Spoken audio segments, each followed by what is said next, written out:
Varicose వ్యాధితో బాధపడుతున్నారంట. తక్కువ ఖర్చుతో ట్రీట్మెంట్ కావాలి అనుకుంటే ఎవిస్ హాస్పిటల్ని సంప్రదించండి. శ్రీమాత్రే నమః. శ్రీ గురుభ్యో నమః. తదుపరి మీనరాశి. మీనరాశి వారికి ప్రత్యేకంగా మే నెలలో వారి యొక్క ఏలిన నాటి శని ప్రభావం వలన ఆరోగ్య సమస్యలు కాస్త ఇబ్బంది పెట్టొచ్చు. రెగ్యులర్గా మీరు తీసుకునేటువంటి ఆరోగ్య జాగ్రత్తలు తీసుకోండి. కొంచెం ఏజ్డ్ వాళ్ళైతే వీలైనంత వరకు మీరు ఏవైనా మెడికల్ టెస్టులు ఉంటే కంటిన్యూగా చేయించుకోవడం మంచిది.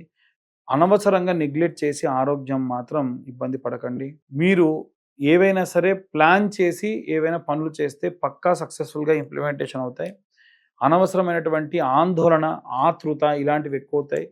పడుకొని నిద్ర పట్టక నిద్రలో నుంచి ఉలిక్కిపడడం లాంటివి అధికంగా జరిగే అవకాశం ఉంటుంది. ఎట్టి పరిస్థితుల్లో వాహన ప్రయాణాలు దూర ప్రాంతాలకు చేసేటప్పుడు జాగ్రత్త వహించండి. మీరు ఏవైనా జారేటువంటి పరిస్థితులలో పెద్ద ఏజ్ వారు కానీ చిన్నవాళ్ళు కానీ వెళ్ళి జారిపడి ఏవైనా సరే ఫ్రాక్చర్స్ అయ్యే అవకాశం కూడా ఉంటుంది. ఎట్టి పరిస్థితుల్లో జాగ్రత్త వహించండి. అలాగే ఈ నెలలో ప్రత్యేకంగా ఈ రాశి వారికి సంబంధించి ఏవైనా సరే వస్త్రదానం చేయడం మంచిది. అలాగే వీలైనంత వరకు కూడా వెంకటేశ్వర స్వామి ఆలయంలో ముఖ్యంగా ఈ యొక్క మత్స్య అవతారానికి సంబంధించి ఏవైనా విగ్రహం ఉన్న చోట వెళ్ళి వీరు కానీ సందర్శించడం మంచిది. మహాలక్ష్మీదేవి యొక్క ఆరాధన కూడా, అది కూడా కొల్హాపురి మహాలక్ష్మీదేవి యొక్క ఆరాధన కానీ దర్శనం కానీ ప్రత్యేక శక్తినిస్తుంది.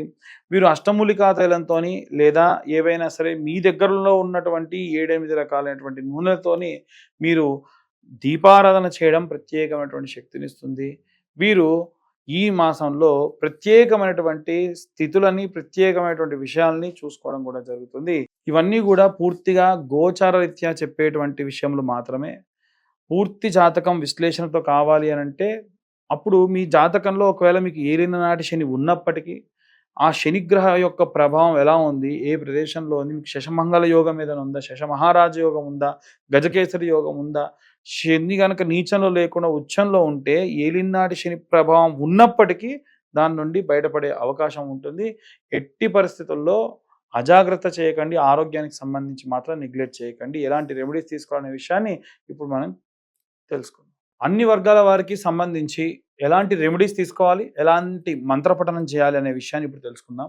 గృహిణులకి, విద్యార్థులకి సంబంధించి మే 15వ తారీఖు నుండి నెలాఖరు వరకు కూడా వీలైనంత వరకు కూడా అన్నపూర్ణాదేవి అలాగే లక్ష్మీదేవి యొక్క ఆరాధన చేయడం గృహిణులకు మంచిది. వీలైనంత వరకు అన్నపూర్ణాదేవి స్తోత్రము నిత్యం ఒకసారి వినడము, చదవడము ప్రత్యేక శక్తినిస్తుంది. విద్యార్థి దశలో ఉన్నటువంటి వారంటే ఒక స్కూలింగ్ కానీ కాలేజ్ అని కాకుండా ఎటువంటి కాంపిటేటివ్ ఎగ్జామ్స్కి ప్రయత్నించే వాళ్ళు కూడా మేధా దక్షిణామూర్తి స్తోత్రం వినడం చాలా చాలా ప్రత్యేక శక్తినిస్తుంది. అమ్మవారి యొక్క సరస్వతీదేవి ఆలయానికి వెళ్ళి సందర్శించడం ప్రత్యేకమైనటువంటి కాస్మిక్ ఎనర్జీని పెంచేదానికి సహాయం చేస్తుంది. అలాగే ఎవరైతే ఉద్యోగస్తులు ఉన్నారో మీరు ఈ నెలలో ప్రత్యేకమైనటువంటి జాగ్రత్తలు తీసుకోవడం వల్ల వచ్చేటువంటి 6 నెలల్లో కూడా ప్రత్యేకమైనటువంటి శ్రద్ధ మీ యందు మీ పై అధికారులు చూపించే అవకాశం ఉంటుంది. కేవలం ఇది ఒక సాఫ్ట్వేర్ ఎంప్లాయీస్ అనే కాకుండా ఎవరైనా సరే అన్ని రకాలైనటువంటి ఉద్యోగాలు చేసేవారు కూడా మీ యొక్క యజమాని నుండి, మీ పై హయార్కీ నుండి గవర్నమెంట్ ఉద్యోగస్తులు కానీ, సెంట్రల్ గవర్నమెంట్ ఉద్యోగస్తులు కానీ ఎవరైతే ఉన్నారో వారు ప్రత్యేక శ్రద్ధను మీ యందు ఉంచడం జరుగుతుంది. వారు ఎంత శ్రద్ధగా మిమ్మల్ని టార్గెట్ చేస్తూ ఉంటారో అంత బాగా వర్క్ చేయడం వీరికి మంచి ప్రత్యేకమైనటువంటి శక్తినిస్తుంది. వీరికి ప్రత్యేకంగా దత్తాత్రేయ స్వామి వారి యొక్క గురుచరిత్ర పారాయణ చాలా శక్తినిస్తుంది.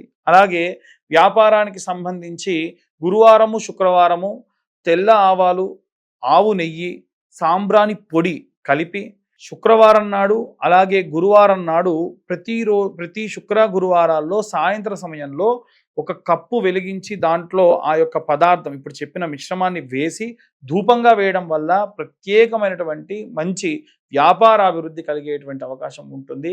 నిత్యం మీ యొక్క వ్యాపార స్థలాన్ని మూసి వెళ్ళేప్పుడు కూడా ఒక చిన్న పేపర్ ముక్కను తీసుకొని ఆకరణ కాల్చి 3 సార్లు కుడివైపున ఒక్కసారి ఎడమవైపు తిప్పి ఆ షటర్ దగ్గర పడేసి వెళ్ళడం అనేటువంటిది, లేదా ఆఫీస్ క్లోజ్ అయిన దగ్గర పడేసి వెళ్ళడం అనేది మంచిది. మీరు కాకుండా క్లోజింగ్ స్టాఫ్ ఎవరైతే ఉంటారో వారికి చెప్పడం కూడా చాలా మంచి జరుగుతుంది. ఎట్టి పరిస్థితుల్లో వ్యాపారానికి సంబంధించి మెడికల్ కానీ, వైన్ షాప్స్ కానీ, ఏవైనా రసాయనమైనటువంటి పదార్థాలు అమ్మేటువంటి వారికి మాత్రమే దక్షిణం వైపు ఉన్నటువంటిది బాగా అచ్చొస్తుంది. లేదు అలా కాకుండా ఇంకే దిక్కున పెట్టుకున్నా అంత అచ్చిరాదు. అలాగే వీలైనంత వరకు మీ కౌంటర్ ఉత్తరం వైపుగా ప్లేస్ చేసుకొని ఆ కౌంటర్ మీద కాస్త చిల్లర డబ్బులు, ఒక గ్లాస్లో ఎప్పుడు కూడా ఒక నిమ్మకాయ వేయడం మంచిది. మిరపకాయ, అలాగే పచ్చిమిరపకాయ, నిమ్మకాయ లాంటి వాటిని కుచ్చుకొని దిష్టిగా ప్రతి శుక్రవారం పెట్టి మార్చడం, ప్రతి అమావాస్యకి కూడా ఆ గుమ్మడికాయ మార్చడం ప్రత్యేకమైనటువంటి శక్తిని వ్యాపార స్థలానికి ఇస్తుంది. అలాగే ఎవరైతే సినీ రాజకీయ రంగాల్లో ఉంటారో వీరు యాలకులు లేదా పసుపు కొమ్ములతోని మాలలా అల్లి మీ ఇంట్లో ఉన్నటువంటి రాజరాజేశ్వరి దేవికి మెడలో వేసుకోవడం వల్ల, శ్యామలాదేవి యొక్క ఫోటో పెట్టుకొని ఆమె ఫోటోకి వేసుకోవడం వల్ల ప్రత్యేకమైనటువంటి రాజప్రాప్తి కలుగుతుంది. ఎన్నో రోజుల నుంచి ప్రయత్నిస్తున్న పనులన్నీ కూడా ఖచ్చితంగా ఈ సినీ రాజకీయ రంగాల వారికి మంచి చేస్తుంది. అలాగే కోర్టు గొడవలు, చికాకులు, డైవర్స్ కేసులలో ఉన్నటువంటి వారు చండీ హోమం లాంటివి చేయించుకోవడం కూడా ప్రత్యేకమైనటువంటి శక్తినిస్తుంది. అలాగే ఎవరైతే ఫారిన్కి వెళ్ళాలి అనుకుంటూ ఉన్నారో వారు దయచేసి, గతంలో కూడా చెప్పాను, ఫారిన్ కంట్రీస్కి వెళ్ళాలి అనుకున్నప్పుడు అన్ని రకాలైనటువంటి పేపర్ వర్క్ చేసుకోండి, చేసుకున్న తర్వాతకే వెళ్తేనే మంచి జరుగుతుంది అని నేను చాలాసార్లు చెప్పాను. అది ఇప్పుడు అమెరికా గవర్నమెంట్ లోన్ శాంక్షన్ అయిపోయి యూనివర్సిటీస్ వాళ్ళు పిలిచినా సరే చాలా ఇబ్బంది పడుతూ వాళ్ళు ఇక్కడే ఉన్నారు, ఇంటర్వ్యూస్లో రిజెక్ట్ చేస్తూ ఉన్నారు. ఎందుకంటే పేపర్ వర్క్స్లో చాలా మందికి ప్రాపర్గా లేదు అని రిజెక్ట్ చేశారట. కాబట్టి మనం చేసేటువంటి చిన్న మిస్టేక్ చాలా పెద్ద విషయాన్ని కూడా ఆపుతుంది. వీలైనంత వరకు కూడా సంకటహర చవితి నాడు గణపతి హోమం చేసుకోవడం వీరికి ప్రత్యేకమైనటువంటి శక్తినిస్తుంది. ఇవన్నీ కూడా గోచార రీత్యా చెప్పేటువంటి విషయములు మాత్రమే. పూర్తిగా మీ జాతకం విశ్లేషణతో 60 నుండి 70 పేజీల్లో కావాలనుకున్నా మీ యొక్క పేరు, date of birth, time, place ఉంటేనే జాతకం ఎవరైనా చెప్తారు. అవి లేకుండా ఎవరైనా జాతకం చెబుతానని చెప్పినా నమ్మకండి. ఇలా జాతకం కావాలి అనుకుంటే ఈ 2025 సంవత్సరంలో కేవలం 2025 రూపాయలు ఛార్జ్ చేసి పూర్తి జాతకం వారికి అందించి వారితో డీటెయిల్డ్గా జాతకం గురించి మాట్లాడడం కూడా జరుగుతుంది. అలాగే కరుంగలి మాల గురించి కూడా చాలామంది అడుగుతున్నారు. కింద ఉన్న నెంబర్కి కాల్ చేయొచ్చు. డీటెయిల్స్ అన్నీ కూడా పంపిస్తే వారికి అభిషేకంలో మీ గోత్రనామాలతో పూజ చేసి పంపించడం కూడా జరుగుతుంది. సర్వే జనా సుఖినో భవంతు. స్వస్తి.